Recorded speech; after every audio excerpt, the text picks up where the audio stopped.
Hello and welcome back to the Graceful Tangle YouTube channel. Today I'm going to be showing you how to crochet the Misty Morning Throw Blanket. So before we kind of jump into the tutorial, I want to talk just a little bit about this blanket and a little bit about yardage and yarn substitutions and things like that, because I think things like that can be very helpful if you are a more beginner knitter, or if you want to take a pattern like this and make it your own by using a different yarn, a different weight of yarn, etc. So this blanket is worked corner to corner style and was originally designed for Desimore Designs for her blog to be featured, which is just such an incredible honor, and I am so grateful to have had that opportunity. And this is a super simple blanket that can be worked with any weight yarn, any hook, any gauge. You can make it whatever size you want. So what that really means is, because it is worked corner to corner, you have complete control over what size you want your blanket to be. You simply start at one corner, increase out like so, and then once you reach your desired width, you simply decrease back down to form the square.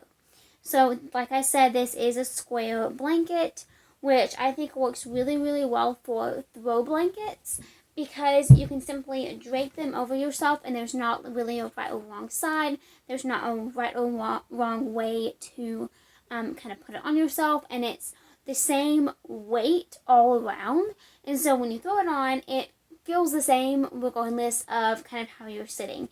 You know, sometimes if you cover up with a rectangle blanket while you're sitting down, sometimes the bottom can be heavy because it's longer than it is wide, or it's not quite wide enough to cover your legs, but it's too long and it touches the floor. So I really like this size throw blanket because it eliminates all of those issues. So the yarn that I used for this project is Cascade Pacific Bulky. I used about 10 skeins. So I used almost the entirety of 5 skeins to work the increase section. Then I used almost the entirety of the last 5 skeins to create the decrease section, which then made my blanket into a square. I was careful to leave a little bit of an extra yarn because I wanted to create tassels for each of my 4 corners. So if you want to do that, I suggest either setting aside almost really a whole skein of yarn just for that, or at least a half skein. It's really better to have too much than too little. But if you do not want to create tassels, then simply divide your yarn in half and increase using half of it, and then decrease back down using the second half. I always recommend to go a little bit too much, or to, I guess, stop a little bit sooner than rather a little bit later, because nobody wants to run into an unnecessary game of yarn chicken when you have 5 rows left on your blanket. That would just be really, really unfortunate. So this is a really simple blanket pattern. I just recommend that you choose any yarn that you like, any hook that you like, and get crocheting. The pattern is written for this specific size blanket using this yarn, this gauge, and this crochet hook. However, you can substitute all of that out. The pattern is really just a basis to go by if you want to follow it exactly.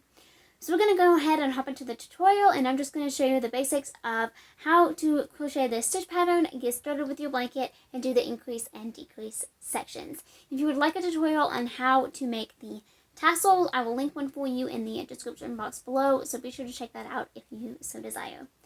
I hope you enjoy this tutorial. If you haven't already, I would love it for you to subscribe to my channel, and happy crocheting!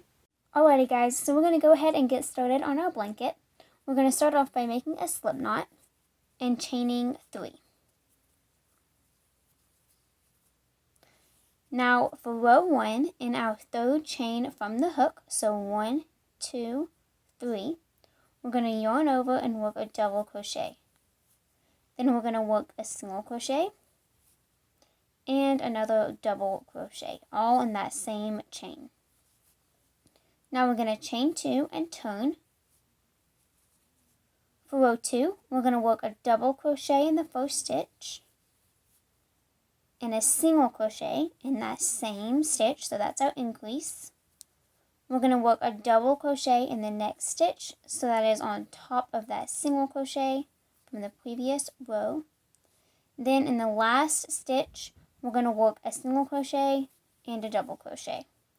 Now keep in mind that that chain 2 at the beginning of our row does not count as a stitch. It is simply a turning chain that kind of helps keep our edges nice and straight. For row 3, we're going to chain 2 and turn. We're going to repeat the increase stitch. So we're going to work a double crochet in the first stitch and a single crochet. Then we're going to work a double crochet in the next stitch, single crochet in the next stitch, double crochet in the next stitch, and then in the last stitch we're going to work a single crochet and a double crochet. Okay, now for row 2, we are going to start our repeat. So we're going to chain 2 and turn. We're going to work our increase stitch, so double crochet and single crochet in the first stitch. Then we're going to work a double crochet in the next stitch and a single crochet in the next stitch. We're going to repeat that all the way across until we have 2 stitches remaining. So I'm going to do that again. Double crochet, single crochet, excuse me, pulling my yarn. Then I have 2 stitches remaining. So I'm going to do a double crochet in that second to last stitch, and then our increase stitch. So single crochet and double crochet. So that is our increase round. Now for the row, we're working in rows, not rounds for this project. Now we're going to repeat this row until our blanket is as wide as we want it to be. In the pattern, I give you a specific row count and a specific number, but keep in mind that you can make this blanket as big or as small as you want. Just repeat this row until you get your finished width. So I'm going to do a couple more rows here. Increase stitch, double crochet and single crochet, and then I'm going to work a double crochet in the next stitch, single crochet in the stitch after that until I have 2 stitches remaining.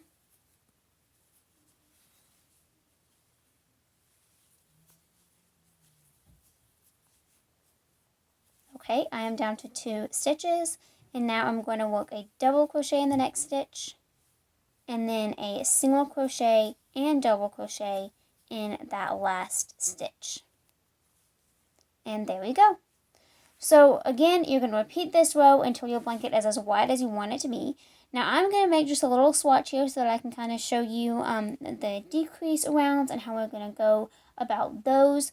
Keep in mind that obviously this is not going to be, a blanket size. I'm just making a little swatch to kind of show you this technique.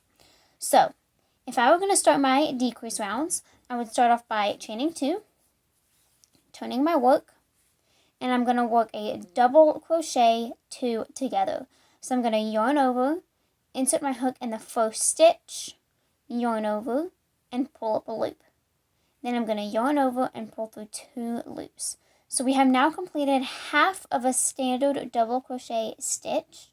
Now we're going to do that again in the next stitch. We're going to yarn over, insert our hook into the next stitch, yarn over, pull up a loop, yarn over, pull through 2 loops. So now we have kind of 2 half double crochets right here. Now we're going to yarn over and pull through all 3 loops on our hook. And that makes those 2 double crochets into 1 stitch. Now I'm just going to do my repeat. I'm going to single crochet in the next stitch and double crochet in the stitch after that. And I'm going to repeat that all the way across.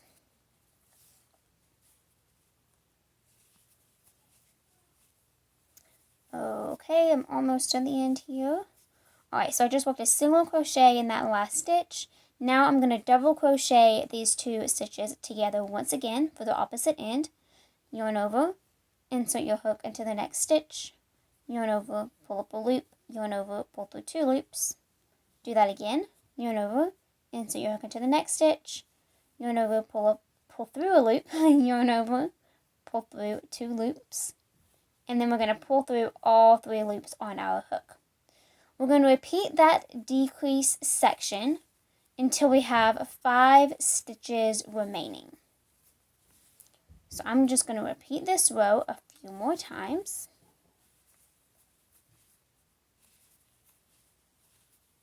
So as you can see, this is a really simple pattern. I love creating simple patterns because it means that you can kind of enjoy other things while you're crocheting, or you can just take a moment to simply crochet. I just love love being versatile in that sense.